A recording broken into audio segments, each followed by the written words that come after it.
সত্যি কথা বলতে গেলে প্রথমে যখন স্যার বললেন যে একটা ছড়া লিখতে হবে, তো আমরা তো সবসময় ভাবিনি যে একটা ছড়াও লিখতে পারবো। সবাই মিলে আমরা একটা চেষ্টা করি, সেখানে অনেকটা জায়গায় এগুলো সংগঠন মিলেনি, চেষ্টা করছি এবার একটু আবৃত্তিও করে নেওয়ার। তো আমাদের এই ছড়াটির নাম আমরা দিয়েছি রাজার দেশ। আর রাজার দেশে আমরা এখানে সংখ্যার ধারণা দেওয়ার চেষ্টা করেছি, মানে 1 থেকে 10 পর্যন্ত সংখ্যাগুলো আমরা ইউজ করেছি রাজার দেশে।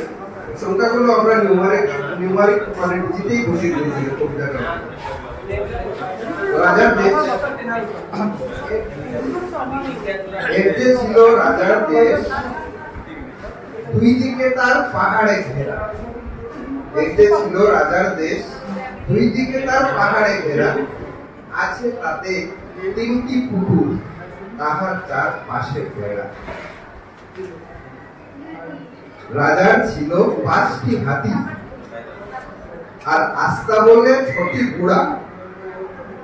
রাজপ্রাসাদে জ্বলছে 7টি বাতি, সোনা দিয়ে মোড়া।